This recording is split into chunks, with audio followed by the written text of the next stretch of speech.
Hey everyone, it's Marcus. Before we start the video proper, I just want to say a big thank you to Dwarf Comic, who has designed a lot of the really beautiful artwork that we've showed off in this series, including on every single title card, our Anvilquested coat of arms.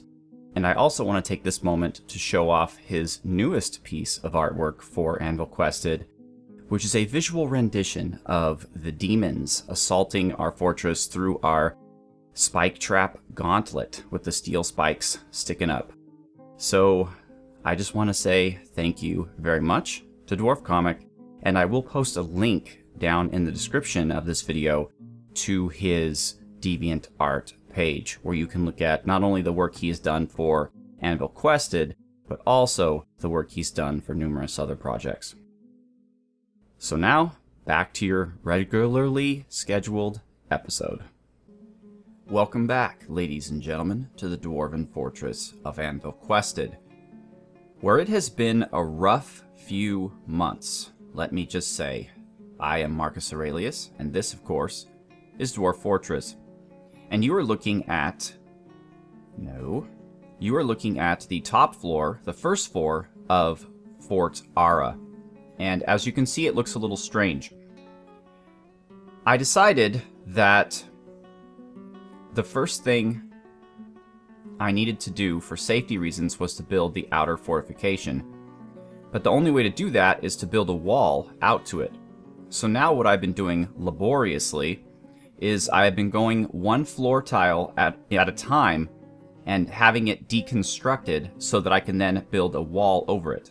Because one of the things in this game is if you build a floor somewhere, unlike real life, you cannot build a wall over it. You can only build a wall over empty space, or rock, or whatever, but it can't be a constructed floor. So I've slowly been chopping out parts of the floor and building walls there, but we are currently being stalled due to some vomit brutes who are assaulting us. And let me just say, ladies and gentlemen, it has been a tough time. We have lost many dwarves. We've lost far more dwarves than we lost in the initial demonic invasion. We've lost 6, actually, and I think in their honor we should take a moment to go up and look at their tombstones. One thing a fortress overseer never wants to have to do is create a second memorial hall for dead dwarves and a second burial chamber, but unfortunately, that's the situation that I find myself in. Actually, one thing I want to do here is smooth out all of this. Okay, so let's take a look at our fallen comrades, starting with, unfortunately, Fangowulf. This is an exceptional church memorial to Fangowulf Isanarith. The slab reads in memory of Fangowulf, born 91, struck down by the ceratopsid monster Necroburial in the year 161, loving father and husband, friend of guinea fowl. Fangowulf is a good friend to the fortress. It's a shame to see him go. Then we have Delta. This is a masterful church memorial to Delta Comaniton, created by Ursula. The slab reads, in memory of Delta, born 71, struck down by the ceratopsid monster Necroburial in the year 161. Loving father and husband, lover of black bullhead bone. Then we have Triton, who unfortunately was just born, but struck down by the ceratopsid monster Tombgraves in the year 161, lover of grates. He had not been alive long, but he had been alive long enough to discover a love of grates. And his name was Triton Amlamul. And then we have Fyodor, which is perhaps the most disturbing of our losses, our master clothier, our legendary clothier, Fyodor. This is an exceptional church memorial to Fyodor Ustuthner. What he was doing down there, building walls, I can only imagine, but he was born in 88, and he was struck down by the ceratopsid monster Necroburial in the year 161. He was the creator of the legendary artifact Braided Rax, and he was at 1 with Chert, which was perfect for our fortress because we had so much of it. Then there was poor Daggerall. This is an exceptional church memorial to Daggerall. Let Most Othil. The slab reads, in memory of Daggerall, born 87, went missing in the year 161, loving mother and wife. I guess we haven't discovered the body yet. Either that or one of our new immigrants is a vampire. That would be interesting. And this, finally, is a church memorial to Micus. This is an exceptional church memorial to Micus Samamatur. The slab reads, in memory of Micus, born 115, struck down by the ceratopsid monster Necroburial in the year 161, devoted father and husband. The color mahogany made him happy. So yeah, those are our losses. Now, as a result, however, of losing so many dwarves, we did have a minor immigration wave. So we have some new dwarves to the fortress to announce. Another thing I want to announce is that all of you who requested a name, but I responded and said, hey, the waitlist is too long, sorry about that. Well, you're on the waitlist now, because I was not expecting to lose so many dwarves, and we are having lots of babies and immigrants, so we're adding a lot of names off the list, so I went ahead and put the names you suggested onto the waitlist. But so far, new to the fortress, I'd like to introduce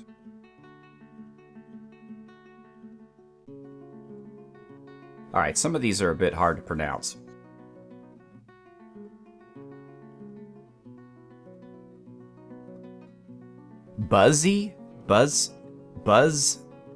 Buzzdigan, there we go. Surgot. Jade Cleon Winterson. Lambert. Rocco Quinn. Preparato Pie. Shrix. Brizo. And Saro. Welcome to the fortress, to all of you.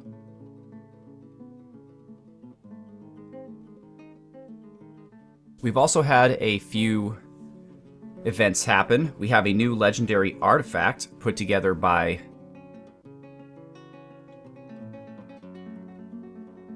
who was that? Gustav. That's who it was.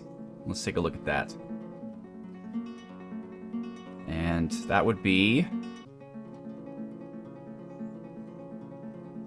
Ernam Sadil, the Modest Angel, a pigtail fiber shirt. This is a pigtail fiber shirt. All craft store ship is of the highest quality. It is decorated with pigtail fiber and encircled with bands of pigtail fiber, rectangular shirt cabochons, and giant bat bone. It is made from pigtail fiber cloth and is adorned with hanging rings of chert and menaces with spikes of tower cap. So they made the rings out of stone, but the spikes out of mushroom. Okay, hey, whatever. On the item is an image of a radiant cut gem in pigtail fiber. On the item is an image of Wonder Rain, the Gabbro Coffer, which is another one of our artifacts, in chert. And on top of that, our friend... I'm sorry, that was Garbud, G-A-R-B-U-D, who came up with the legendary artifact. Gustav, on the other hand, named their shield. There's Gustav, who's currently sparring.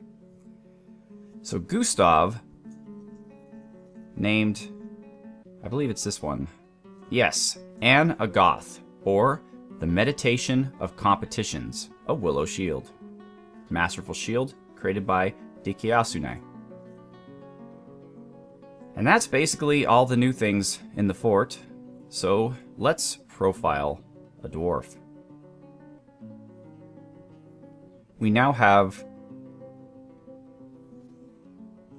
223 named dwarves. 110.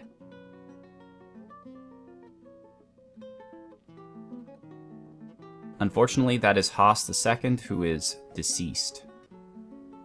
115. Mr. Frodo.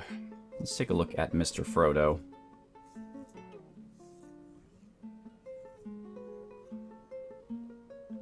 Where is Mr. Frodo? There's the Mr. Me. Did Mr. Frodo die too? It's quite possible.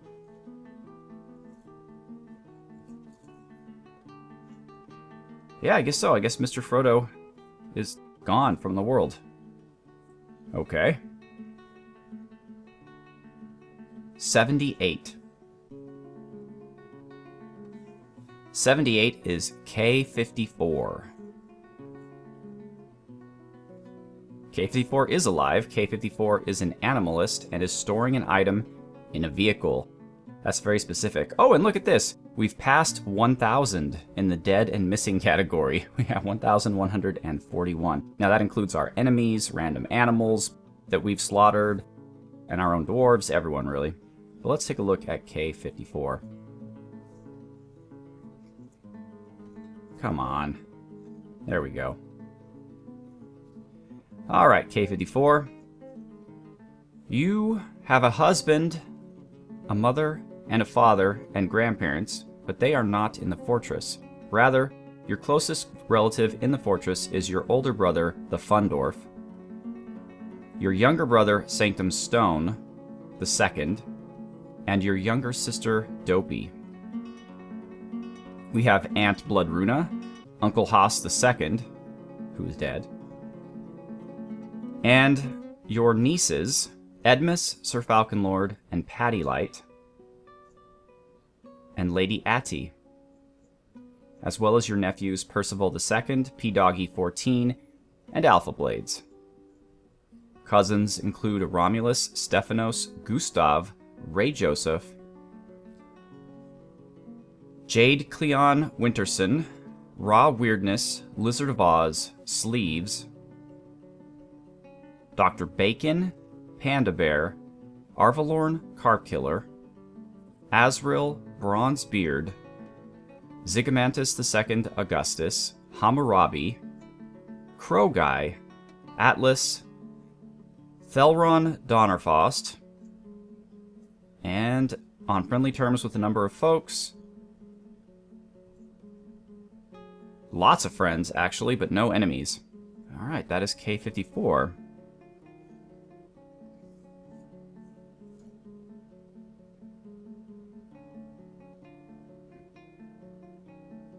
You're not helping me here? There we go. K54. K54 Anan Astuth, or K54 Knight Fences. He's the creator of Riddled Stable, the Fight of Armor, one of our legendary artifacts. He is a dwarf, 101 years old in the Animalist caste, so he must have had a mood at some point, or he's a legendary tanner. So this must have been something he tanned? I don't know.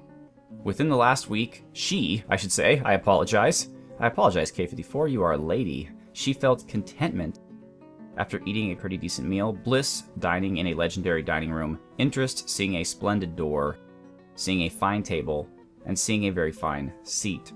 Legendary +2 tanner, and a number of rusty skills. And she can easily fall in love or develop positive feelings. She can handle stress, and she occasionally overindulges. She tends to avoid any physical confrontations. She is stubborn and generally unhindered by the thoughts of others. She finds helping others emotionally rewarding. She tends to make a small mess with her own possessions. And she is very trusting. She doesn't seek out excitement, and she doesn't really see the point of working hard, but she believes that the mastery of a skill is one of the highest pursuits. She must understand, of course, that to master a skill, you have to work hard. So, I doubt that she will... Well, I was about to say I doubt she'll ever master a skill, but that is not true, because she did. She did. The skill of tanning. She holds fairness as one of the highest ideals, and I agree. So we see eye to eye on that one. And she dreams of raising a family. Okay. Her quote is, "I have a part in this. I will take revenge." She feels vengeful when joining an existing conflict. Interesting. Moldath Manbolted is her husband, and she's the daughter of Erush Paddlebrass and Reg Fortress Dimpled. She's very skinny. Her nose bridge is incredibly concave. Her somewhat tall ears are somewhat narrow. Her hair is wavy. Her long hair is tied in a ponytail, despite being wavy, and her copper eyes are slightly protruding. Her somewhat tall head is somewhat narrow.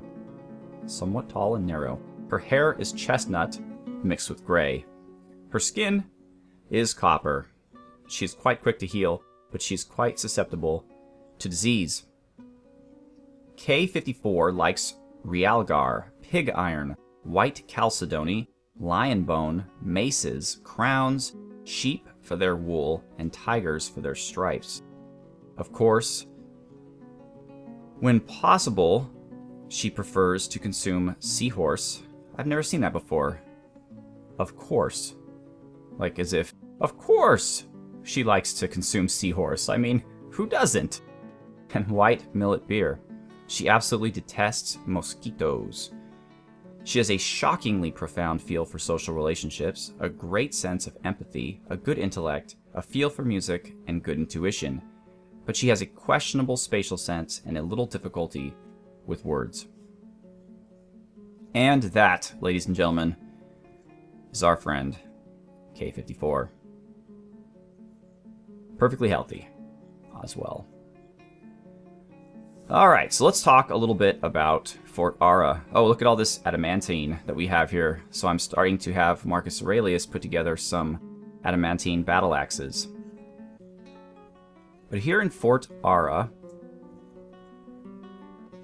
we have had a bit of a rough patch, as you can see here. You can see all these bodies littering the ground, although frankly I only see two bodies.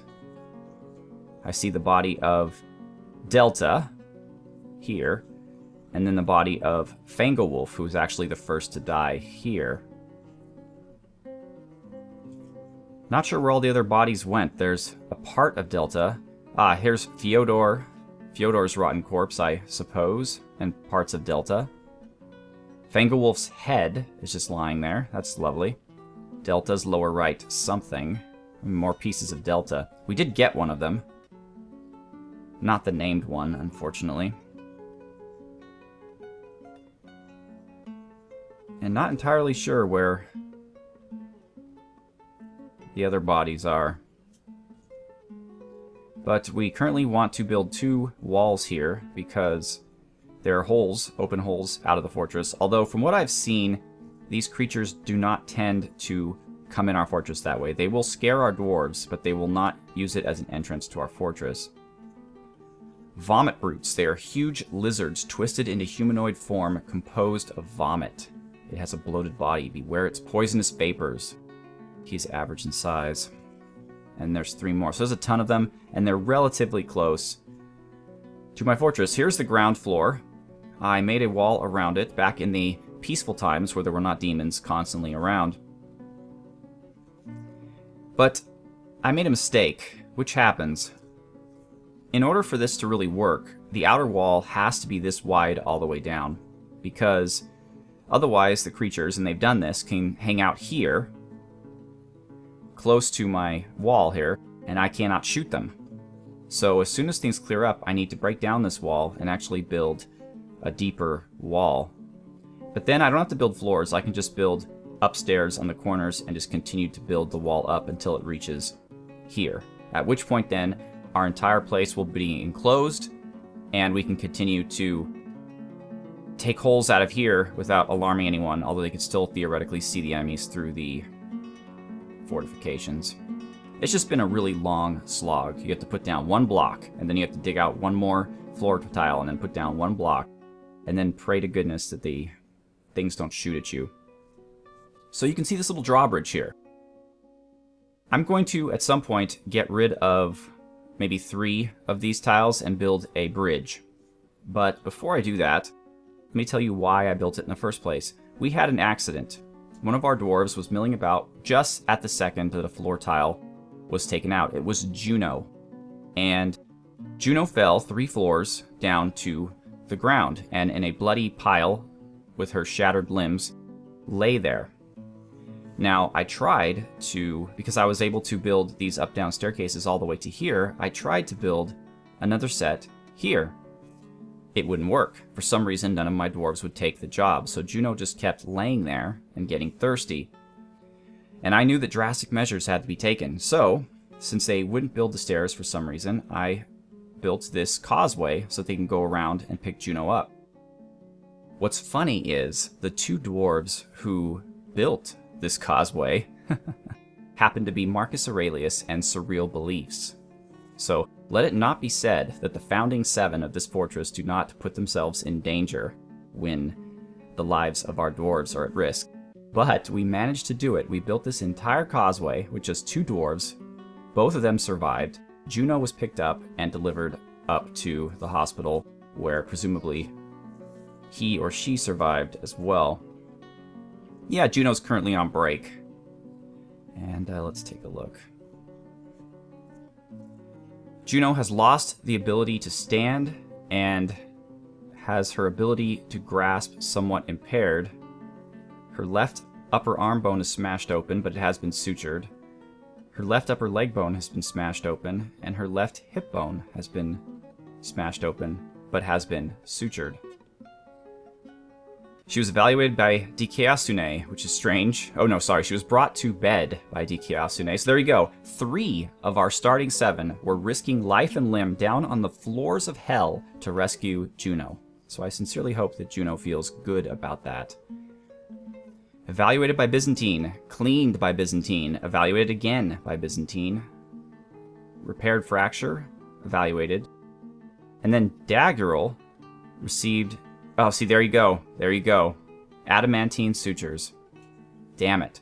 So somehow my dwarves managed to, despite me not seeing it, we must be just producing so much adamantine that I can't keep track of it because they're taking it up to the hospital. They're taking that thread up to the hospital and not giving us time to make wafers out of it. Dang. Well, Byzantine did that, and Juno has some really great sutures that are very valuable. Evaluated by Byzantine. So Daggerel's dead too now, so we lost a doctor. That's a shame.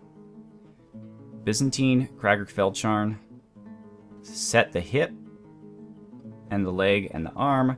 Then she received pigtail fiber dressing. Wow, gypsum plaster cast, cleaned with soap, and finally received a crutch.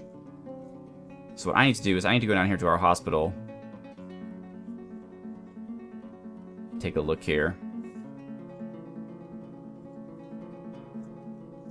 I think is it I? There we go. Set hospital information. Yeah. We have a ton of thread.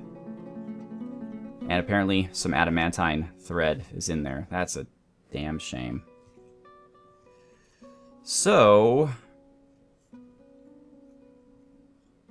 we need to start making bars out of this stuff because we're wasting it. If we're making sutures out of it, we are wasting it.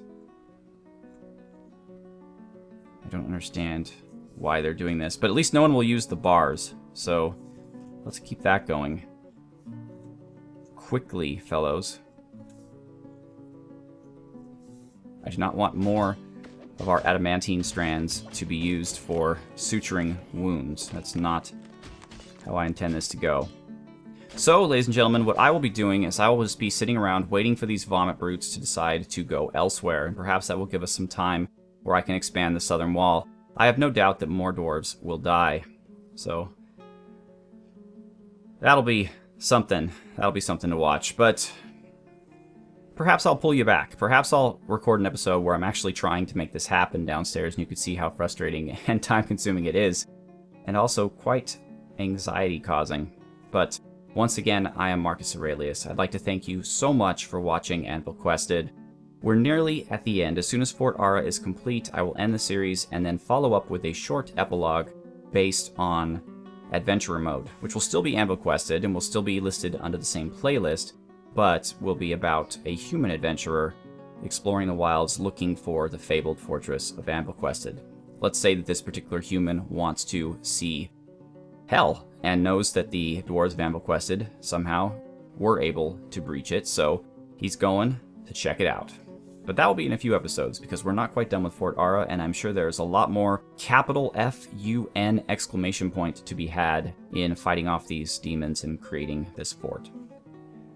Okay, well, once again, thank you for watching. Have a good one.